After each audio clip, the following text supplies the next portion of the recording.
سیدنا حضرت عبداللہ ابن عمر رضی اللہ عنہما سے روایت ہے کہ رسول اللہ صلی اللہ علیہ وسلم نے فرمایا، جس شخص نے 12 سال مسجد میں اذان دی اس کے لیے جنت واجب ہوگی، اور اس ہر اذان کے بدلے ہر روز 60 نیکیاں اور ہر اقامت کے بدلے 30 نیکیاں لکھ دی جاتی ہے۔ فائدہ: اذان شعار اسلام میں سے ہے، اس لیے نبی کریم صلی اللہ علیہ وسلم کسی علاقہ میں اذان سن لیتے تو وہاں حملہ نہیں کیا کرتے تھے، چنانچہ آپ صلی اللہ علیہ وسلم نے ہر نماز کے لیے اذان کا حکم دیا ہے، جیسا کہ حضرت مالک ابن حویرث رضی اللہ عنہ سے روایت ہے۔ وہ بیان کرتے ہیں کہ مجھے میرے علاقہ میں واپس کرتے ہوئے رسول اللہ صلی اللہ علیہ وسلم نے ارشاد فرمایا، فَإِذَا حَضَرَتِ الصَّلَاةُ فَلْيُؤَذِّن لَكُمْ أَحَدُكُمْ،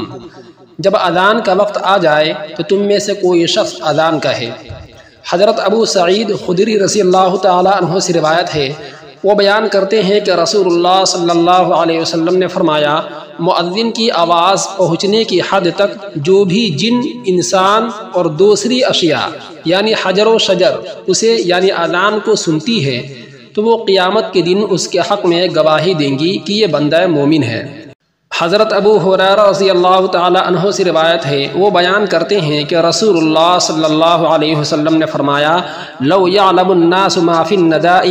والصف الاول ثم لم یجدوا الا ان یستہموا علیہ لاستہموا، اگر لوگوں کو اس اجر و ثواب کا علم ہو جائے جو اذان اور پہلی صف میں ہے، پھر انہیں اگر اسے حاصل کرنے کے لیے قرعہ اندازی ہی کرنی پڑے تو وہ ضرور قرعہ اندازی کریں اور اذان دینے کی کوشش کریں۔ اذان ہر انسان دے سکتا ہے، لیکن زیادہ مناسب یہ ہے کہ اچھی اور بلند آواز والا شخص اذان دے، جیسا کہ ابو محذورہ رضی اللہ تعالی عنہ بیان کرتے ہیں کہ نبی کریم صلی اللہ علیہ وسلم کو ان کی آواز بہت پسند آئی، چنانچہ آپ نے انہیں اذان کی تعلیم خود دی۔ حضرت عبداللہ ابن زید رضی اللہ عنہ بیان کرتے ہیں کہ رسول اللہ صلی اللہ علیہ وسلم نے انہیں فرمایا کہ بلال کو اذان سکھاؤ کیونکہ وہ تم سے بلند آواز والے ہیں۔ حضرت انس رضی اللہ تعالی عنہ سے روایت ہے، وہ بیان کرتے ہیں کہ رسول اللہ صلی اللہ علیہ وسلم نے فرمایا، الدعاء لا يرد بین الاذان والاقامت، اذان اور اقامت کے درمیان دعا رد نہیں کی جاتی۔